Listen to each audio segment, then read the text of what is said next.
श्री राम जय राम जय जय राम, श्री राम जय राम जय जय राम, श्री राम जय राम जय जय राम, श्री राम जय राम जय जय राम।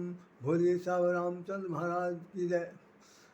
आज हमारे भारतवर्ष के दो पुनीत आत्मा, जो परम पुरुष के रूप में जाने चाहिए, जिनका एक युग बीत गया, जो आज हमारे देश के राष्ट्रपिता कहलाते हैं, महात्मा गांधी का आज जन्मदिन है और उनकी जयंती मनाई जा रही है। दूसरे महापुरुष के रूप में लाल बहादुर शास्त्री जी को भी याद किया जा रहा। आज के दिन वो भी जीवित, उनकी भी जयंती मनाई गई थी। इन दोनों महापुरुषों ने अपने देश के लिए जो कुछ किया, जितना बड़ा भी बलिदान किया, वो बलिदान कोई छोटा मोटा नहीं। किसी एक दिन के हल कर देने से कोई उनके ऋण को चुका नहीं सकता। गांधी जी को केवल गांधीवादी बनने की जो लोग केवल खद्दरधारी कपड़ा पहन के खाली गांधी टोपी लगा के जो लोग चलते हैं, निश्चित रूप से वो समझ लें कि गांधी जैसा त्याग, गांधी जैसी तपस्या, गांधी जैसा योगदान, गांधी जैसा सत्कर्म, गांधी जैसी हठधर्मिता, गांधी जैसा सत्याग्रह आंदोलन चलाने की क्या विल पावर आसान नहीं है। केवल पद यात्रा करने काफ़ी नहीं है। उनके लिए तो राष्ट्र कवि श्री मैथिलीशरण को उन्होंने, रामधारी सिंह दिनकर ने कहा था, चल पड़े जिधर दो पग चल पड़े उधर पग कोट कोट।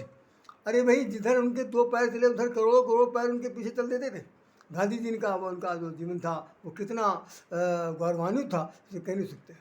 गांधी जी ने पूरे जीवन पर्यंत हमारे देश से कुछ नहीं लिया, सिवाय इसके कि अपना पूरा जीवन परित्याग कर दिया। लेकिन उसके बाद भी उनके प्रति आप भी जानते होंगे, हम भी जानते हैं, और पूरे देश के बहुत से लोग गांधी के पक्ष में न बोलकर उनके विरोध में खड़े हैं। कोई लोग चुप हैं, कोई लोग चुप नहीं हैं। और उनका विरोध भी हम लोग कभी कभी देखते हैं, उनके अखबारों में देखते हैं, कभी कभी ये देखते हैं कि भाई वो खुल्लम खुल्ला गांधी को अपशब्द भी कहते हैं, सभी कुछ कहना चाहते हैं।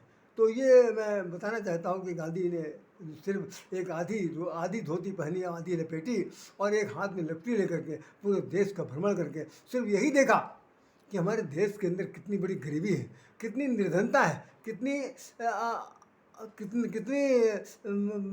नारियों की दुर्गति है, कितनी दुर्भिक्षता है, और कितना संकट है। और उसके बाद भी हम लोग सब जो है वो गुलामी के शिकंजे में फंसे हुए। उस स्थिति को देख करके गांधी का हृदय तड़प हुआ और उन्होंने अपने आप को परित्याग कर दिया, वरिष्ठी की नौकरी छोड़ दी और ये कहा कि हम सत्याग्रह आंदोलन चलाएंगे।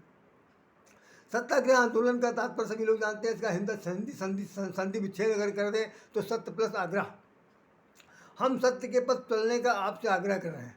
हम झूठ बोलने वाले रास्ते में नहीं चलेंगे, असत्य का साथ नहीं करेंगे, असत्य के पथ अनुगामी नहीं होंगे, सत्य का आग्रह करेंगे, सत्याग्रह करेंगे। और क्या करेंगे? हम मारपीट नहीं करेंगे, हम किसी से द्वेष की भावना रखते हैं। अगर कोई एक थप्पड़ मारेगा तो हम उसे 2 थप्पड़ मार देंगे। ये एक अहिंसा का प्रतीक मान लिया गया।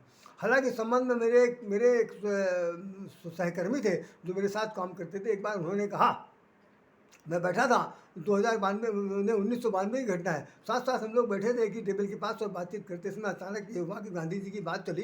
गांधी जी की बात में उन्होंने एक चर्चा में कह दिया कि भाई गांधी जी ने तुझे कहा था ना कि अगर कोई तुम्हें एक थप्पड़ मारे तो तुम दूसरा गाल उसकी तरफ कर देना, तो भाई ठीक कर देना। लेकिन उन्होंने ये तो नहीं कहा था कि अगर कोई तीसरा थप्पड़ मारे तो चौथा तरफ गाल कर देना, कहना फिर उसी वक्त उठा के पटक देना। तो ये कहाँ लिखा हुआ? कह नहीं भाई, सहन की सीमा होती है। गांधी जी ने सहन क्या होगा, लेकिन हम लोग सहन नहीं कर सकते। हम सिर्फ 2 थप्पड़ खा सकते हैं, तीसरे थप्पड़ में हम लोग उसके साथ सब कुछ कर सकते हैं जितना हमारे सामर्थ्य में होगा। खैर, ये उनका एक व्यू था, उस व्यू को हमने आपके सामने रखा। ये स्थिति हुई कि गांधी जी के बारे में जब हम लोग चर्चा करते हैं, उनकी आत्मकथा पढ़ते हैं, तो आत्मकथा में क्या है कि सत्य का आंदोलन चलाइए, सत्याग्रह कीजिए, सत्य अहिंसा का पाठ पढ़ाइए। अहिंसा तो हम लोगों ने अपने जीवन में बचपन से पढ़ा है कि जैसे होता नहीं कि मनसा वाचा कर्मणा, मन से, कर्म से, वचन से किसी को कष्ट न पहुंचाना ही यही हिंसा है। केवल किसी जानवर को, किसी पशु पक्षी को, किसी व्यक्ति विशेष को मार देना, काट देना, हिंसा तो एक तरह से प्रत्यक्ष दिखाई ही पड़ती है। लेकिन हिंसा उसे भी कहते हैं अगर आपने अपने को ऐसा शब्द बोल दिया जो चुभने वाला हो, जो आपके मन को कष्ट पहुंचाए या दिल के टुकड़े टुकड़े हो जाए, तो समझ लीजिए वो भी एक प्रकार की हिंसा है, मानसिक हिंसा। और भाई कर्म से किसी को मारना वो कर्म की हिंसा। और जब ज़बान से ऐसी बोली बोल देना जिससे कि दूसरी बार कोई व्यक्ति हिम्मत न करे बात करने की, तो समझिए कि वो भी हिंसा ही है। तो इसलिए उस हिंसा से बचने के लिए एक उन्होंने कहा कि भाई हम लोग नमक का आंदोलन चलाएंगे, हम लोग खद्दरधारी अपने हाथ से तागा सूत कर पहनेंगे, हम जीवन पर्यंत अपने देश की स्वदेशी ज़िंदगी जीने के लिए प्रयत्नशील रहेंगे।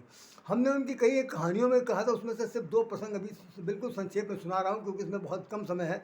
कि भाई गांधी जी एक बार यात्रा करके एक गांव में पहुंचे थे। उस गांव में पहुंचने के बाद देखा कि भाई बड़ी भीड़ भाड़ लग गई, जैसे होता है आमतौर पर कभी कोई नया आदमी आता है देखने के लिए, उसके लिए हज़ारों की संख्या में जो उस गाँव में जितने रहे होंगे सब भाग के खड़े होंगे देखने के लिए, स्त्री पुरुष कोई नहीं बचा, सब लोग वहाँ आए।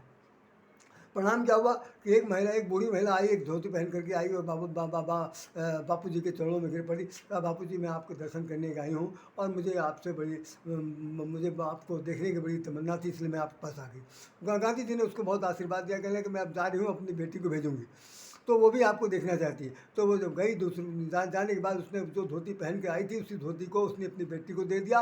वो बेटी पहन करके जब आई तो गांधी जी ने तुरंत टोका, तुम कौन बेटी? तो उन्होंने कहा कि मैं भी, मेरी माता जी आई थी तो आपको दर्शन करने के लिए। कहने हाँ हाँ यही तो धोती पहना था? तो कहना हाँ यही धोती पहन के आई थी, हम लोग बहुत गरीब हैं, हमारे पास पहनने के लिए तिसरे कपड़े नहीं हैं, तो हमें क्या करना है? गांधी जी ने कहा कि आज से मैं संकल्प लेता हूँ कि अब आज से मैं ना धोती आधी पहनूंगा का तोड़कर और आधी ओढ़ूंगा, और मैं जीवन पर्यंत कभी अब पूरा कपड़ा नहीं पहनूंगा। बहुत बड़ी बात।